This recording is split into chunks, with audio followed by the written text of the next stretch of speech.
الرحمن الرحیم۔ السلام علیکم۔ حضرت لوط علیہ السلام ایک نبی کا نام ہے جن کا ذکر قرآن مجید میں اور بائبل کے عہد قدیم کی کتاب پیدائش میں آیا ہے۔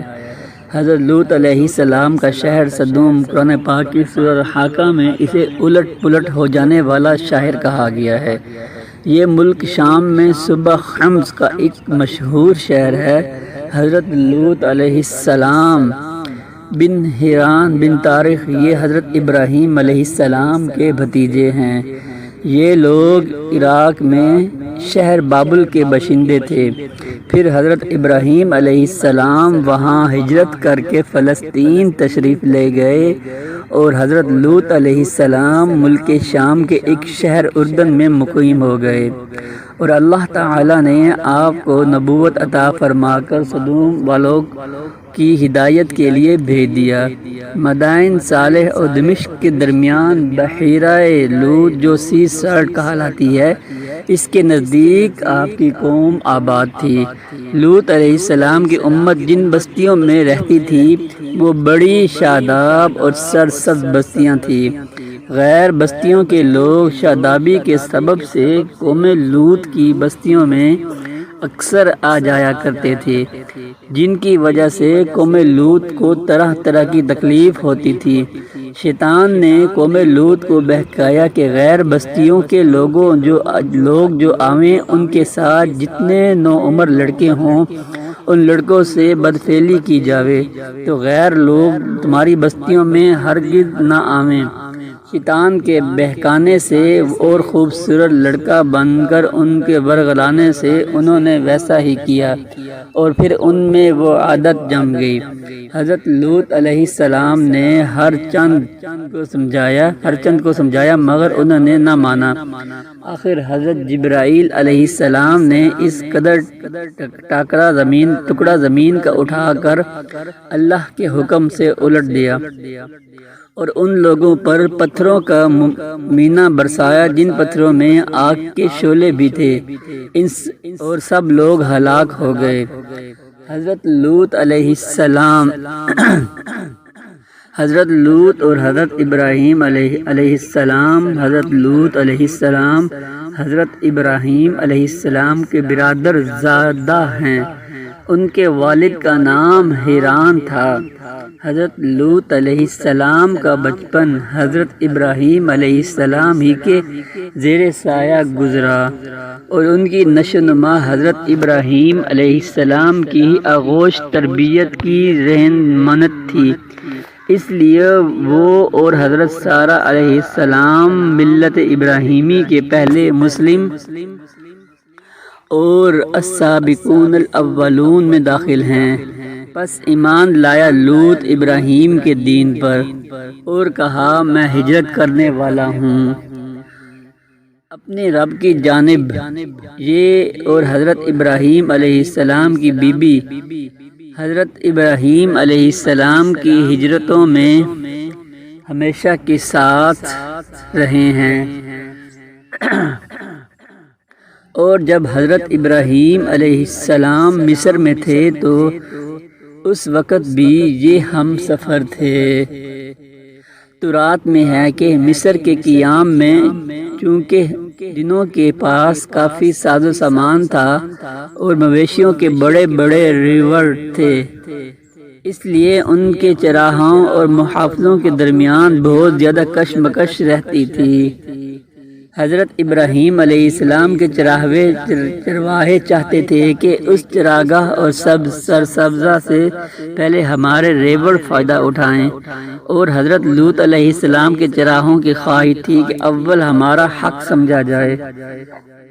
حضرت ابراہیم علیہ السلام نے اس صورتحال کا اندازہ کر کے حضرت لوط علیہ السلام سے مشورہ کیا اور دونوں کی صلاح سے یہ طے پایا کہ باہمی تعلقات کی خوشگواری اور دائمی محبت و الفت کی بقا کے لیے ضروری ہے کہ حضرت لوط علیہ السلام مصر سے ہجرت کر کے شرق اردن کے علاقہ سدوم اور عمورہ چلے جائیں، وہاں رہ کر دین حنیف کی تبلیغ کریں اور حضرت ابراہیم علیہ السلام کی رسالت کا پیغام حق سناتے رہیں۔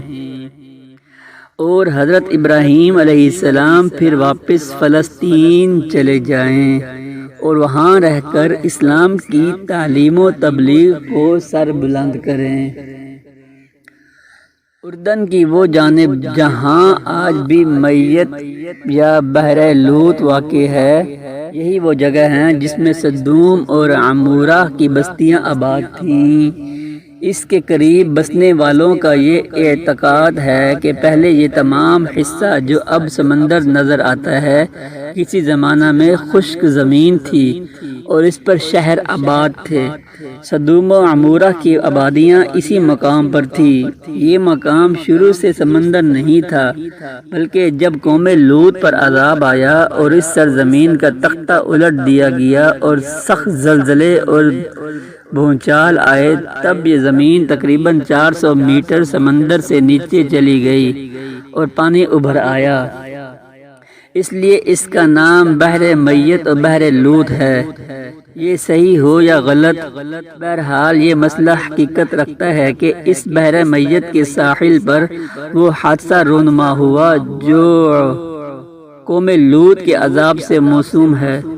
حضرت ابراہیم علیہ السلام کے ساتھ خدا کے دین کی خاطر ایک جگہ سے دوسری جگہ منتقل ہونا وطن ہجرت ہے، اور باپ دادا کے قدیم مذہب مظاہر پرستی کو چھوڑ کر ملت حنفی کو اختیار کر لینا روحانی ہجرت ہے، اور جو گزشتہ سالوں کی عصری تحقیق نے بحر میت کے ساحل پر لوط علیہ السلام کی بستیوں کے بعض تباہ شدہ آثار ہوئے ہیں، اس علم و یقین کے سامنے سر تسلیم خم کر دیا جن کا اعلان 1350 سال قبل قرآن عزیز نے کر دیا تھا۔ آل لوط سے لوط علیہ السلام اور ان کے پیروکار مراد ہیں۔ یہ قرآن میں 4 مرتبہ آیا ہے۔ آل لوط سے مراد خود حضرت لوط علیہ السلام اور ان پر ایمان لانے والے لوگ ہیں، جن میں حضرت لوط علیہ السلام کی بیوی شامل نہیں کیونکہ وہ مومنہ نہیں تھی۔ البتہ حضرت لوط علیہ السلام کی 2 بیٹیاں ان کے ساتھ جن کو نجات دی گئی۔ آل لوط سے یہاں پر مراد حضرت لوط علیہ السلام کی صرف سبلی اولاد نہیں بلکہ آپ کی مامانی اولاد بھی اس میں داخل ہیں، یعنی آپ کے اتباع و پیروکاروں کی ان سب ہی کو اسی نجات سے سرفراز فرمایا گیا۔ آل لوط سے مراد ان پر ایمان لانے والے تھے، اسی لیے لوط علیہ السلام کی بیوی کے بارے میں فوراً ہی کہا گیا کہ وہ کافروں کے ساتھ رہ جائے گی اور ضرور ہلاک کی جائے گی، اس لیے کہ وہ ایمان نہیں لائی تھی۔ آپ کی قوم نہایت مغرور، بے حس اور نافرمان تھی، اور ان کا سب سے بڑا گناہ یہ تھا کہ ان میں مرد عورتوں کی بجائے مرد سے ہی اپنی جسمانی حاجات پوری کرتے، زیادتی کرتے۔ شہر سدوم کی بستیاں بہت آباد اور نہایت سرسبز شاداب تھیں، اور وہاں طرح طرح کے اناج اور قسم قسم کے پھل اور میوے بکثرت پیدا ہوتے تھے۔ شہر کی خوشحالی کی وجہ سے اکثر جا بجا کے لوگ مہمان بن کر ان آبادیوں میں آیا کرتے تھے، اور شہر کے لوگوں کو ان کی مہمانی کی مہمان نوازی کا بار اٹھانا پڑتا تھا۔ اس لیے اس شہر کے لوگ مہمانوں کی آمد سے بہت ہی گبیدہ خاطر اور تنگ ہو چکے تھے، مگر مہمانوں کو روکنے اور بھگانے کی کوئی صورت نظر نہیں آ رہی تھی۔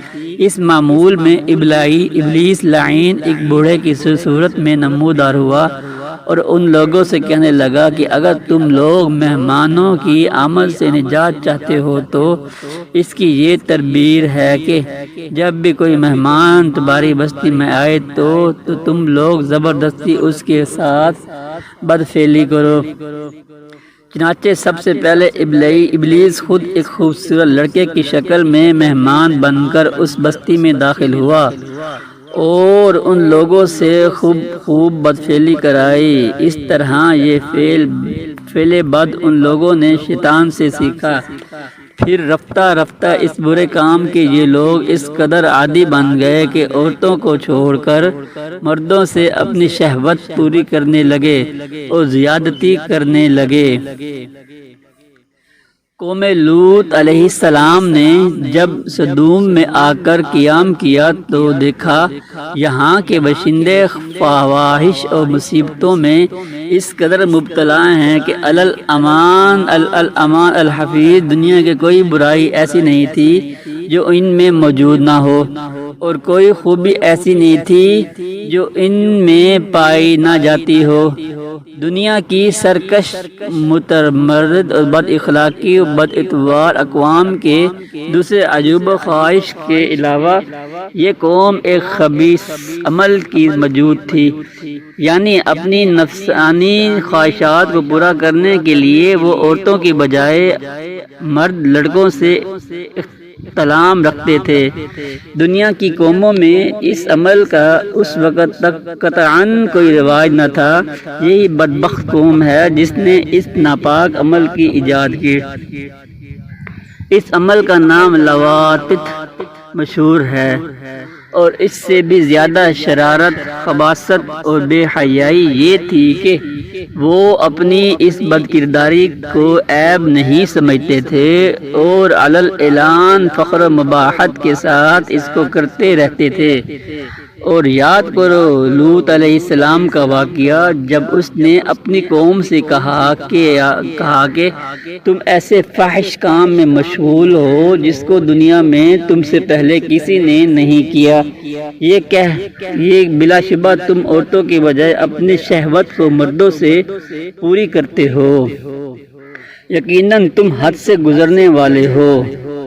عبد الوہاب نجار کہتے ہیں کہ میں نے عبرانی ادب کی ایک کتاب میں ان کی بعض بدعمالیوں کا حال پڑھا ہے، جس کا خلاصہ یہ ہے کہ اہل سدوم کی یہ بھی عادت تھی کہ وہ باہر سے آنے والے تاجروں اور سوداگروں کے مال کو ایک نئے اور اچھوتے انداز سے لوٹ لیا کرتے تھے۔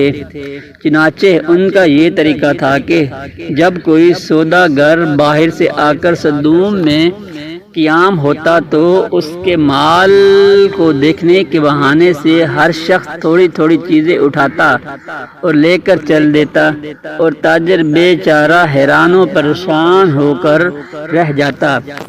اب اگر اس نے اپنے ضیاع مال کا شکوہ کیا اور رونے دھونے لگا تو ان لٹیروں میں سے ایک آتا ہے اور لوٹی ہوئی دو ایک چیزیں دکھلا کر کہنے لگتا ہے کہ بھائی میں تو یہ لے گیا تھا اور تمہاری یہ چیز موجود ہے۔ وہ رنجیدہ آواز میں کہتا ہے میں اس کو لے کر کیا کروں گا، جہاں میرا سارا مال لٹ گیا ہے وہاں یہ بھی صحیح، جا تو ہی اپنے پاس رکھ۔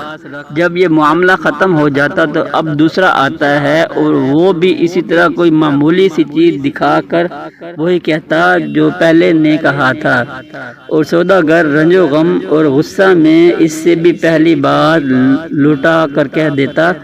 اس طرح سب اس کا مال ہضم کر جاتے اور سوداگر کو لوٹ کھسوٹ کر بھگا دیتے۔ اس کتاب میں یہ عجیب قصہ بھی نقل کیا گیا ہے کہ حضرت ابراہیم اور سارہ علیہ السلام نے ایک مرتبہ حضرت لوط علیہ السلام کی عافیت اور خیریت معلوم کرنے کے لیے اپنے خاندان زاد الیرغزا دمشقی کو صدوم بھیجا۔ یہ جب بستی کے قریب پہنچا تو اجنبی سمجھ کر ایک صدومی نے اس کے سر پر پتھر کھینچ مارا۔ الیزرار کے سر سے خون جاری ہو گیا۔ تب آگے بڑھ کر صدومی کہنے لگا کہ میرے پتھر کی وجہ سے یہ تیرا سر سرخ ہوا ہے، لہذا مجھے اس کا معاوضہ ادا کر، اور اس مطالبے کے لیے کھینچا ہوا صدوم کی عدالت میں لے گیا۔ حاکم صدوم نے مدعی کا بیان سن کر کہا کہ بے شک الیزرار کو صدومی کے پتھر مارنے کی اجرت دینی چاہیے۔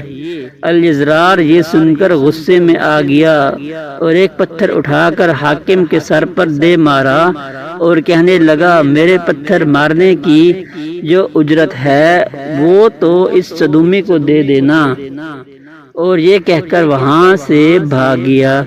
یہ واقعات صحیح ہوں یا غلط، لیکن ان سے یہ روشنی ضرور پڑتی ہے کہ اہل صدوم اس قدر ظلم، فحش اور بے حیائی، بد اخلاقی اور فقر و فجور میں مبتلا تھے کہ اس زمانہ کی قوموں میں ان کی جانب اس قسم کے واقعات عام طور